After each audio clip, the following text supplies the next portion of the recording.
Good morning all of you. आज की class में मैं आपको प्रेजेंट परफेक्ट कंटिन्यूअस टेंस पढ़ाने जा रहा हूँ। प्लीज सभी स्टूडेंट्स मेरी इस क्लास को ध्यान से ज्वाइन करेंगे ताकि आपके समझ में आए। इसका पार्ट फर्स्ट है। इसके अंदर आज मैं आपको पहचान, हेल्पिंग वर्ब, उसका स्ट्रक्चर और उसके एग्जांपल्स, किस प्रकार से एक हिंदी के वाक्य को इंग्लिश में ट्रांसलेट किया जाता है, यह मैं आज आपको समझाने वाला हूँ। कृपया सभी स्टूडेंट्स ध्यान से इस चीज को, इस बिंदु को समझने का प्रयास करें। सबसे पहले जो मैं बताने जा रहा हूँ, टेंस है अपना प्रेजेंट परफेक्ट कंटिन्यूअस टेंस। इसका पार्ट फर्स्ट जो मैं आपको बताने जा रहा हूं, पहचान। देखिए, आप सब जानते हैं किसी भी टेंस की जो पहचान होती है वो वाक्य के अंत में आने वाले शब्दों के आधार पर की जाती है और प्रत्येक टेंस के वाक्य में अंतिम शब्द अलग अलग होते हैं, उनसे वाक्य के टेंस की पहचान करते हैं। जैसे इस टेंस की पहचान है हिंदी वाक्यों के अंत में, कहां पर? हिंदी वाक्यों के अंत में से रहा है, से रही है, से रहे हैं, से रहा हूं आदि शब्द आते हैं। देखिए, मुख्य रूप से इसके अंदर देखने वाली बात है कि इसमें जो आ रहा है वो है से। क्या दे रखा आपको? से रहा है, से रही है, से रहे हैं। यहां पर हम देखेंगे से का मतलब क्या है। अर्थात आप सबको पता होगा, इस टेंस के अंतर्गत कार्य की निरंतरता के साथ साथ कार्य के प्रारंभ होने का समय भी दिया होता है। ये विशेष रूप से इसी टेंस में है कि कार्य की निरंतरता के साथ कार्य के प्रारंभ होने का समय भी हमको दिया होता है। अब एग्जाम्पल के आधार पर, जैसे मैं वाक्य लिख रहा हूं, एग्जाम्पल, वह सुबह से पुस्तक पढ़ रही है। वह सुबह से पुस्तक पढ़ रही है। तो आप देखेंगे कि अंत में क्या रहा है, यहां पर रही है और बीच में क्या रहा है, से का मतलब समय, टाइम। कब से पढ़ रही है? सुबह से। तो यहां पर जो से शब्द आता है वो समय का संकेत होता है। दूसरा वाक्य, वे 2 घंटे से, वे 2 घंटे से गृह कार्य कर रहे हैं। वे 2 घंटे से गृह कार्य कर रहे हैं। ठीक है, 2 सेंटेंस में आपके सामने लिख दिए। वह सुबह से पुस्तक पढ़ रहा है। ये पुस्तक पढ़ने का काम कब से हो रहा है? सुबह से। और गृह कार्य कब से हो रहा है? 2 घंटे से।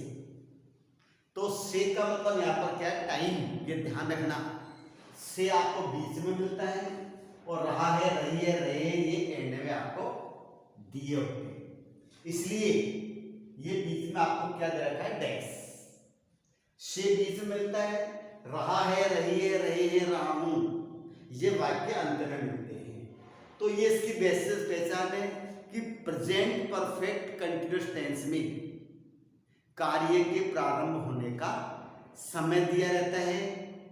अन्य टेंसों में जैसे इंडेफिनिट, कंटिन्यूअस और परफेक्ट, इनमें कार्य के प्रारंभ होने का समय नहीं दिया होता। ठीक। हेल्पिंग वर्ब के रूप में हम हैज बीन अथवा हैव बीन का यूज करते हैं। Main verb B1 plus ING, यानी कि क्रिया की फर्स्ट फॉर्म में हम ING जोड़ते हैं। समझ में आ गया? B1 प्लस ING का मतलब क्या होता है? क्रिया की फर्स्ट फॉर्म में ING जोड़ना। जैसे गो, क्या दे रखा है आपको? गो। अब गो में आईएनजी जोड़ेंगे तो क्या आ जाएगा, गोइंग। ठीक है, प्ले, प्ले में आईएनजी जोड़ेंगे, प्लेइंग। इस प्रकार से मेन वर्ब ये है, इसमें हमने क्या जोड़ा, आईएनजी।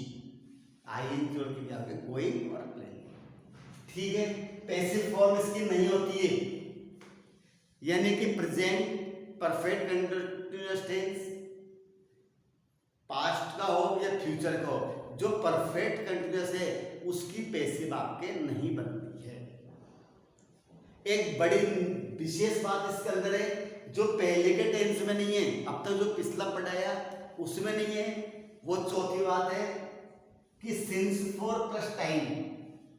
विशेष रूप से ध्यान रखने वाली बात है कि समय से पहले यहाँ पर आपको क्या दिया रहता है, सिंस अथवा फॉर का यूज हमें करना होता है। समय से पहले किसका यूज करना होता है, सिंस अथवा फॉर का यूज हमें करना होता है। तो देखिए, इस दृष्टिकोण से पहले बताया मैंने कि जो हैज हैव का प्रयोग है वही हैज बीन और हैव बीन का प्रयोग है, क्योंकि सहायक क्रिया के रूप में हैज और हैव या बीन इसके साथ कॉमन में जुड़ा हुआ है। तो देखिए, हैज बीन का प्रयोग किस सब्जेक्ट के साथ करते हैं, ही, शी, इट, नेम व सिंगुलर सब्जेक्ट। हैव का प्रयोग होता है हैव बीन का आई, वी, यू, दे व plural subject.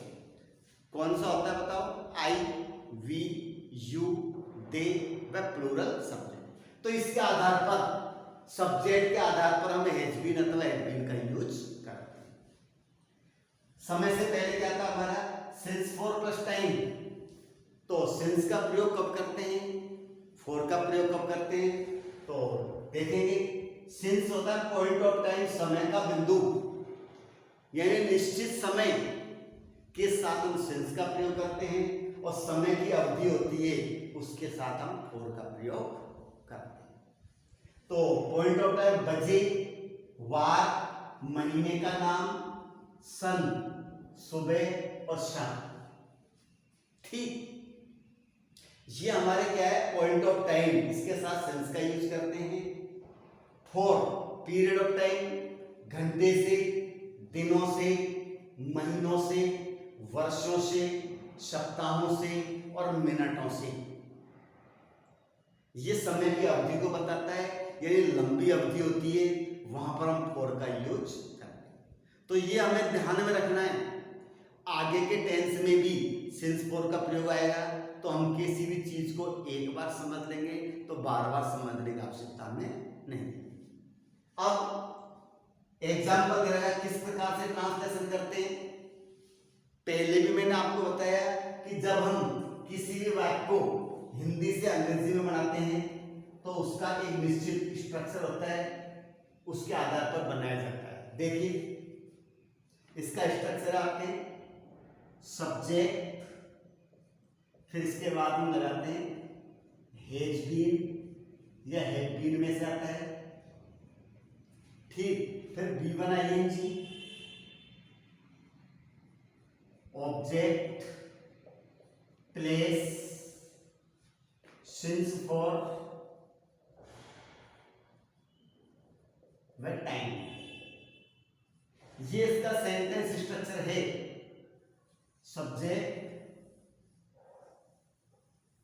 Has been, have been, B1 ING, object, place, since for time. अब इस स्ट्रक्चर के आधार पर हम ट्रांसलेशन करेंगे। वह सुबह से पुस्तक पढ़ रही है। सब्जेक्ट्स में क्या है, वह, तो इसमें ट्रांसलेशन करेंगे शी। वह की अंग्रेजी क्या हो जाएगी हमारी, शी। शी के साथ क्या लगाएंगे, हैज, तो हैज बीन। पढ़ रही है, पढ़ना अंग्रेजी का रीड, तो रीड में आइए जोड़ देंगे तो रीडिंग हो जाएगा। इस तरीके सी हैज बीन रीडिंग, क्या पढ़ रही है, पुस्तक, a book. She has been reading a book. अब समय आता है कब से पढ़ रही, सुबह से। सुबह का मतलब क्या होता है हमारा, मॉर्निंग। मॉर्निंग शब्द किसमें आ रहा है? सिंस के साथ। तो यहां पर हम क्या लगा देंगे? Since morning. तो पूरा वाक्य हो गया, she has been reading a book since morning. वे 2 घंटे से गृह कार्य कर रहे हैं। क्या कर रहे हैं बताइए? गृह कार्य। कब से कर रहे हैं? 2 घंटे से। तो वे क्या वृद्धि होती है? दे। प्लूरल सब्जेक्ट है, इसलिए हम क्या लगा देंगे? हैव। तो दे हैव बीन। गृह कार्य कर रहे हैं तो doing. Homework for 2 hours। Sentence क्या है? They have been doing homework for 2 hours। यहां पर हमने समय के साथ किसका यूज किया है? फॉर का। क्यों? लंबी अवधि को बताता है। 2 घंटे बहुत लंबे होते हैं, इसलिए हम यहां पर फॉर का प्रयोग करेंगे। सपोज करो यहां पर होता 5 बजे से, तो 5 बजे क्या होता है? फिक्स होता है, इसलिए हम सिंस का यूज कर देते हैं। तो जहां पर समय का बिंदु आता है वहां पर सिंस, और लंबी अवधि को प्रकट किया जाता है जिस समय में, वहां पर आता है फॉर। तो समझ में आया होगा आपके। अब आप आगे देखिए, नेक्स्ट अगला सेंटेंस, और हम इसमें देखेंगे। देखिए, सीता सोमवार से, सीता सोमवार से विद्यालय जा रही है। सीता सोमवार से विद्यालय जा रही है। ठीक है। अब इसका ट्रांसलेशन क्या बनेगा? सब्जेक्ट है सीता, क्रिया है जाना, प्लेस विद्यालय, और टाइम है सोमवार। तो इस स्ट्रक्चर के आधार पर क्या बनाएंगे? सीता सोमवार से विद्यालय जा रही है, क्या बनेगा इसका? Subject Sita has been, Sita has been going to school. Sita has been going to school सोमवार से। तो सोमवार से का, सोमवार का मतलब सोमवार ही होता है, ये फिक्स समय है, इसलिए हम किसका यूज करेंगे? सिंस का। तो सीता सोमवार से विद्यालय जा रही है since Monday, since Monday. Sita has been going to school since Monday. ये समय हो गया। 2 दिन भी हो सकते हैं, 2 दिन से, तो वहां पर फॉर आ जाएगा। तो आपके कुछ बातें समझ में आइए। पहचान, से रहा है, से रही है, से रहे हैं, से रहा हूं। Helping verb has been helping, main verb B1 plus ING, passive form cross, और सिंस फॉर प्लस टाइम। ये सिंस फॉर का प्रयोग बता रखा है आपको, ये हैज बीन हेल्पिंग का प्रयोग बता रखा है कि किस सब्जेक्ट के साथ कौन सी क्रिया लगानी है, और ये मैंने आपको इसके आधार पर एग्जांपल्स बताए। अब हम आगे बढ़ते हैं। सबसे पहले आप ये जो आपके सामने लिखा हुआ है, इसको आप कॉपी में उतार लें या फिर इसका स्क्रीनशॉट ले लें, ताकि आप इसको याद कर सको, समझ सको, और आगे की टेंसों को भी समझ सको। ठीक है। अब हम थोड़ा सा आगे बढ़ते हैं।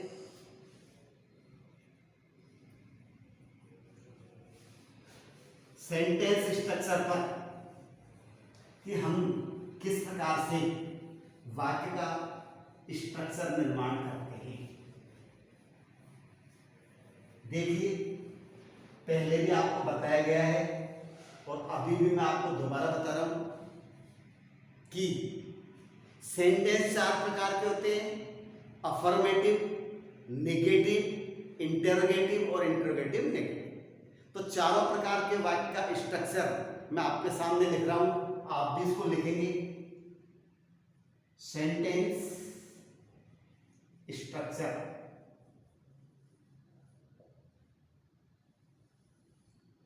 पहले अफर्मेटिव वाला, subject has been,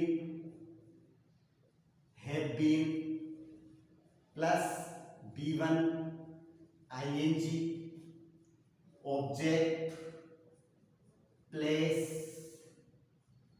since for plus time.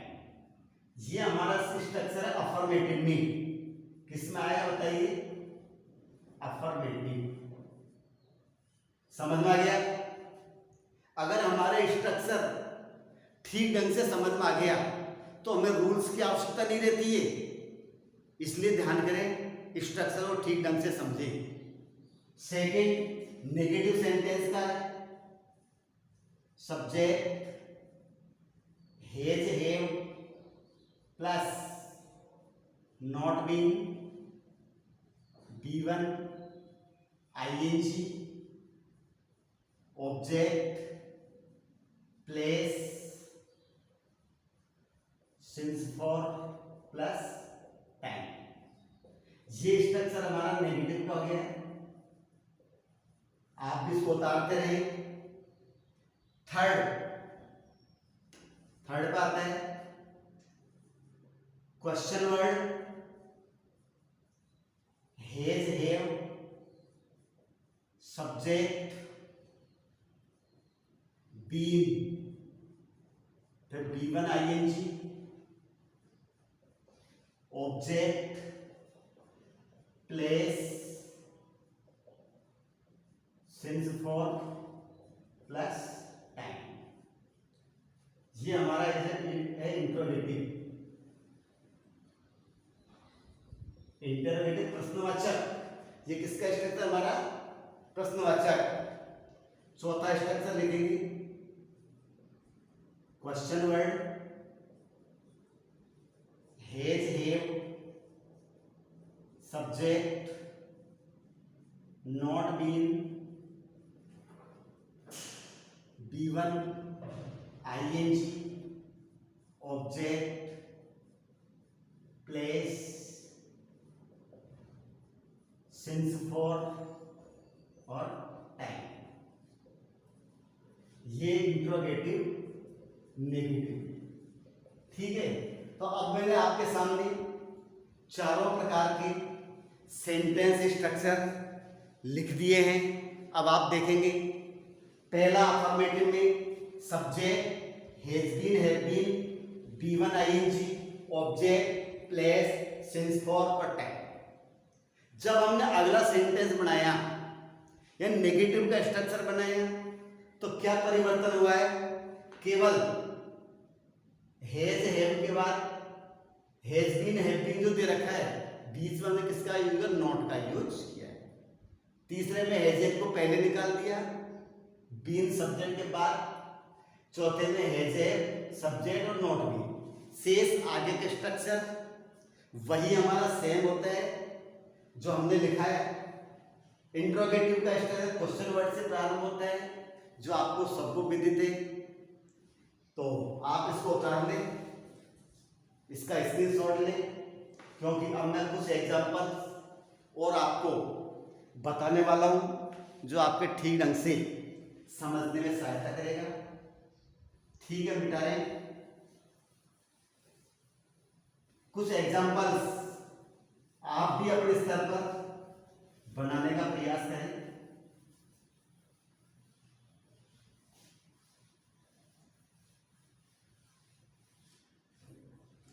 Example पहला लिख दिया मैंने, मोहन 5 बजे से, मोहन 5 बजे से पुस्तक पढ़ रहा है। 5 बजे से पुस्तक पढ़ रहा है। अफर्मेटिव हो गया। सेकंड, वह 2 घंटे से, वह 2 घंटे से खाना नहीं, वह 2 घंटे से खाना नहीं पका रही है, पका रही है। ये नेगेटिव हो गया। इंट्रोगेटिव में, क्या तुम सोमवार से, क्या तुम सोमवार से बाजार में खिलौने बेच रहे हो, बेच रहे हो। इंट्रोगेटिव नेगेटिव में क्या और नहीं दोनों ही शब्दों का यूज किया जाता है। तो हमारा स्ट्रक्चर क्या बनता है? क्या हम 2 वर्षों से, क्या हम 2 वर्षों से यहां नहीं रह रहे हैं। लिखिए, ये 4 सेंटेंस मैंने आपके सामने लिखे हैं और इन चारों सेंटेंस की हमको अंग्रेजी में ट्रांसलेशन स्ट्रक्चर के आधार पर ही करनी है। तो आपको स्ट्रक्चर याद है तो आप बना सकते हैं। सबसे पहला वाक्य देखिए, मोहन 5 बजे से पुस्तक पढ़ रहा है। क्या हो जाएगा? Mohan has been reading a book. अब यहां पर समय फिक्स है 5 बजे, इसलिए क्या लगा देंगे? Since 5 o'clock। नेगेटिव में वह 2 घंटे से खाना नहीं पका रही है, ये हो जाएगा शी हैज नॉट बीन, पकाना कुक, इसमें आईएनजी जोड़ देंगे, cooking. She has not been cooking food for 2 hours। तो she has not been cooking food for 2 hours, 2 घंटे से। क्या तुम सोमवार से बाजार में खिलौने बेच रहे हो? इसका आ जाएगा have you selling toys in the market? Have you selling toys in the market since Monday? Since क्या है? मंडे। नेक्स्ट, क्या हम 2 वर्षों से यहां नहीं रह रहे हैं? तो इसका होता है have we not been living here for 2 years। इस प्रकार से हमने कुछ एग्जाम्पल्स लिख लिए, आप इनको उतार लें। और भी एग्जाम्पल्स आप स्वयं अपने स्तर पर बनाएं, उनको तैयार करें। फिर भी कोई दिक्कत आती है तो कमेंट्स के माध्यम से बता सकते हैं। आज का वीडियो, आज की क्लास यहीं पर कंप्लीट होती है। अगली क्लास में इसके सेकंड पार्ट के साथ आपसे मैं फिर मिलूंगा। तब तक के लिए मैं आपसे विदा लेना चाहता हूँ। धन्यवाद।